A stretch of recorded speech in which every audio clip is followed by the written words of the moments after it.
Okay, we are in the next part of the theory.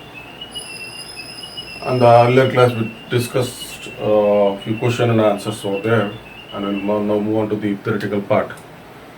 The next part is heating effect of electric current.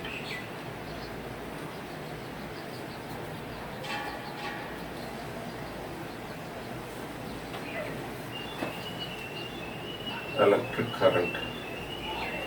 Okay, so now could we look into this part.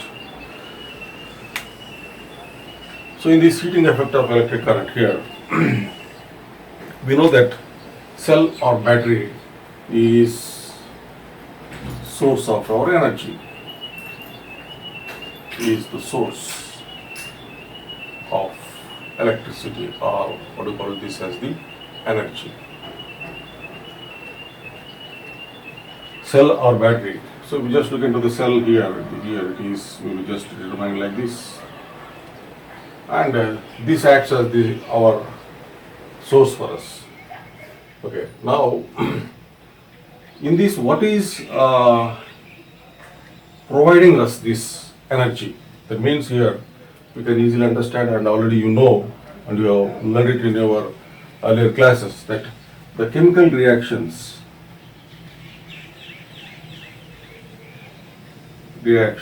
taking place in the cell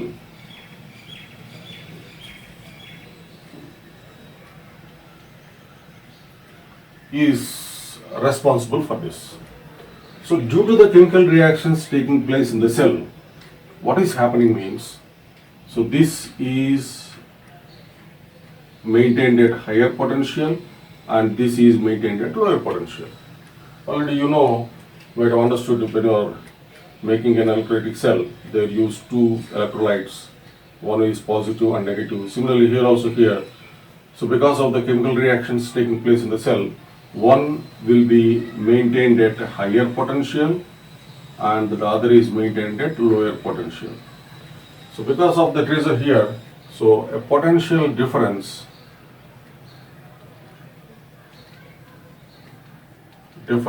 is maintained between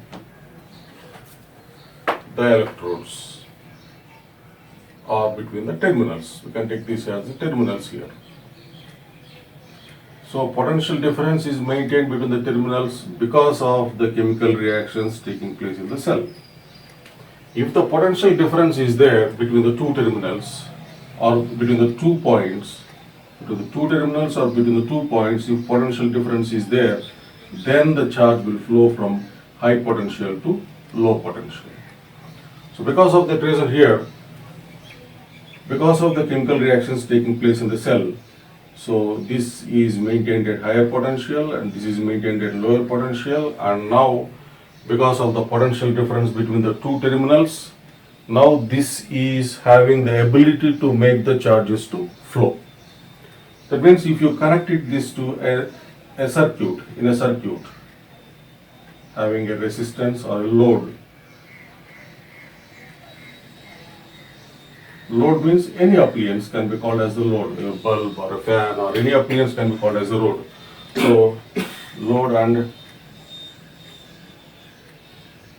it is like this, and if you just close this, now the charge will move from positive to negative. Through the resistance of the load, the charge will move from positive to negative.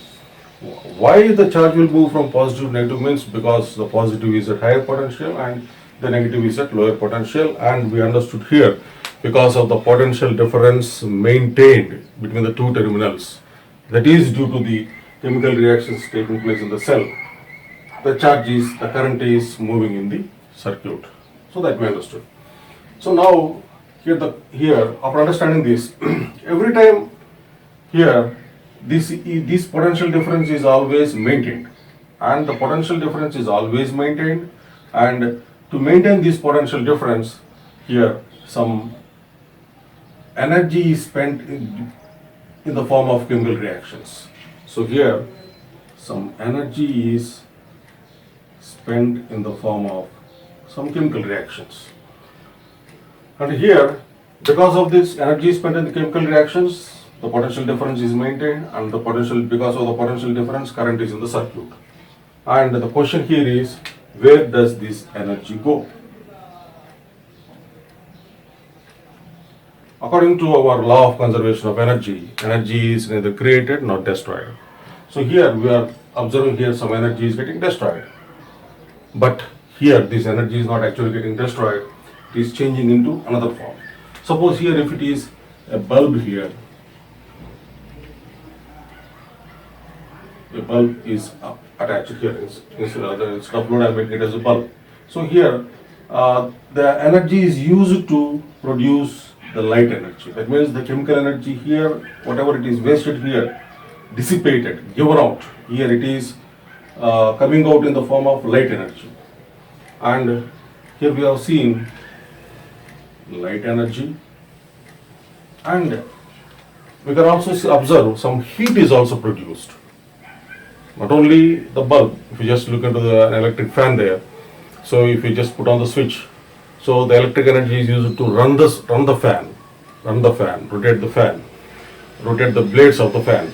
So now, along with this, whatever the useful work, whatever we are getting, so if you just touch the fan after some time, you will feel that the appliance has become hot. Not only that, all the appliances use electric energy for running, and at the same time some heat is given out, isn't it?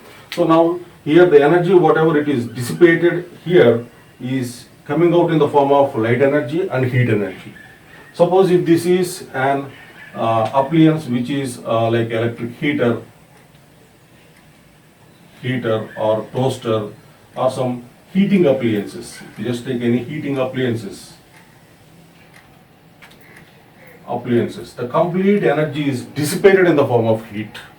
Okay, so like these whatever we are observing here, this heat is due to the electric current. The heat is due to the electric current, and these effects, whatever we have seen here, are called as heating effects of electric current. Okay, so now let us find out the heating effect, the heat developed, how much heat is developed when the current is flowing in the circuit, and what are the factors which influence this heat. Okay, so now for this let us make a small circuit here. We are using a battery of potential V, which provides with the potential V, and a resistance R, and a plug key. And already I think you know the plug key, when no dot is there in between, it is said to be open, and if you put a dot, it is said to be closed.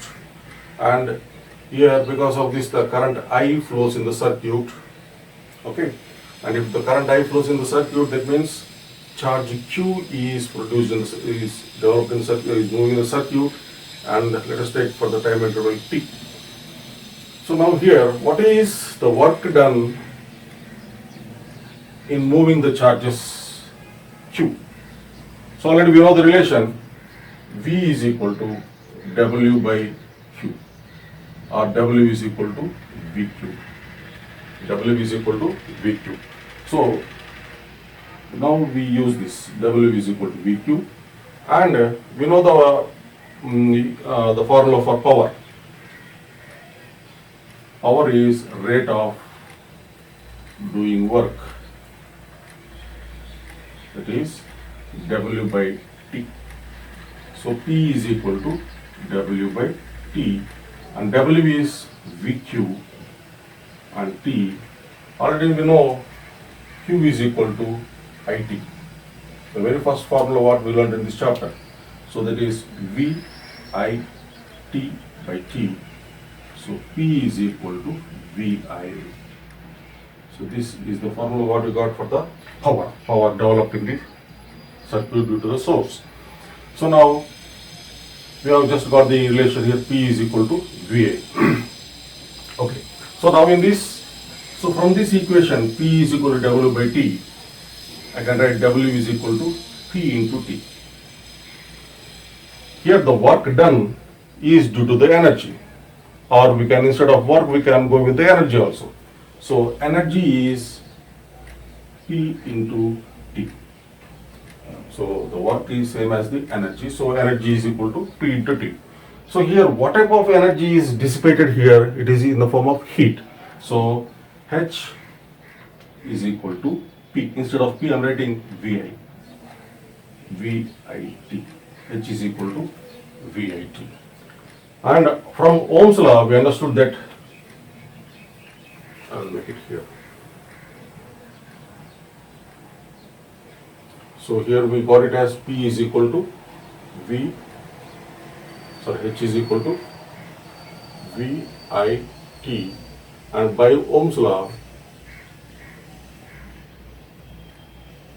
V is equal to IR. So H is equal to, instead of V I am writing R. So instead of V I am writing R. So it is IR into IT. So H is equal to I square RT. And this heat, whatever we have observed here, the heat which is dissipated, the energy which is given out, which is dissipated in the form of heat, that heat will be called as the Joule's heat. Actually, it should be pronounced as the Joule's heat, but usually we call it as the Joule's heat here. So what is Joule's heat here? H is equal to I square RT.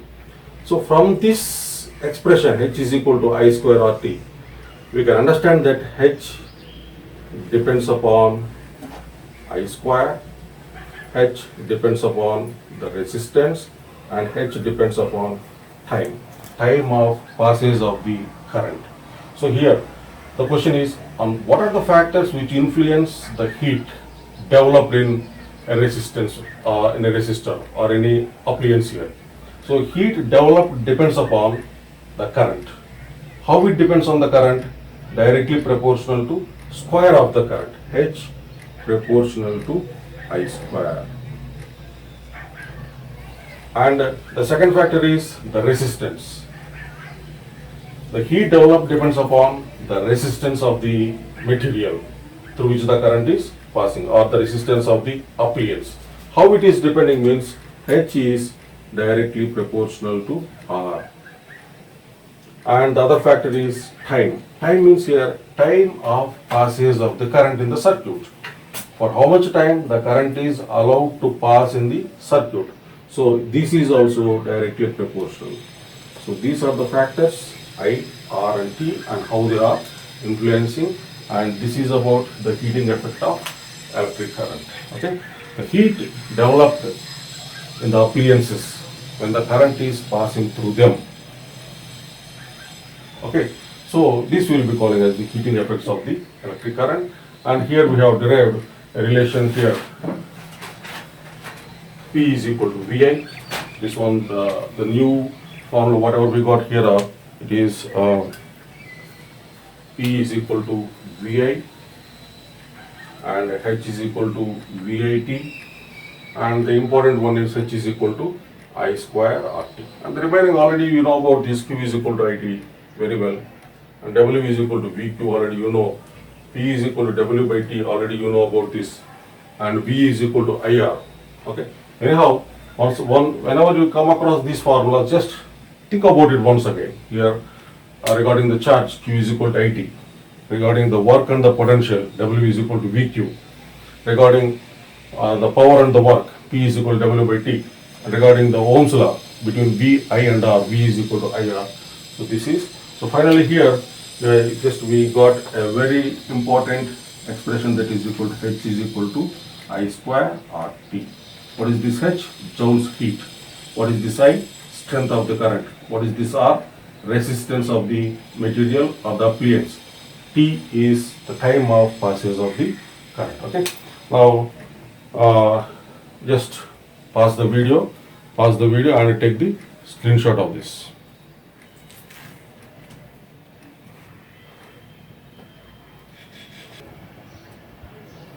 Okay, here two simple numericals are there basing on this, whatever the formulas we have learned now.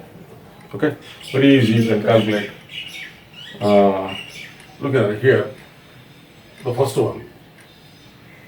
An electric iron consumes energy at a rate of 840 watts when heating is at the maximum rate, and 360 watt when the heating is at the minimum. The voltage is 220 volts. what are the current and the resistance in each case. So here the two cases are there. One is at 840 watts, another one is 360 watts. 840 watts is one and 360 watt is one. And in both the cases, the potential difference of the voltage provided is 220 volt. And in each case, we have to find the current and the resistance. So first, how to write the data here? Let us take the first case. So the first case here, P is 840 watt, and this is for the second case, and here V is 220 volt, and then directly the question is asked, I is how much, R is how much. So now P is equal to, first take this PVI. What is the relation currently? PVI. So P is equal to VI. I is equal to P by V. What is P? 840 by 220. Okay, what we have calculated? I, current. So many amperes. You just make the calculation, write the answer there. So many amperes. So this is how to find I. After finding I, next R is there. So how to find R? Using the Ohm's law. Now we know I. I also is there. V is there. I is there. And R we have to find. What is that? What we have to use here? V is equal to IR. R is equal to V by I.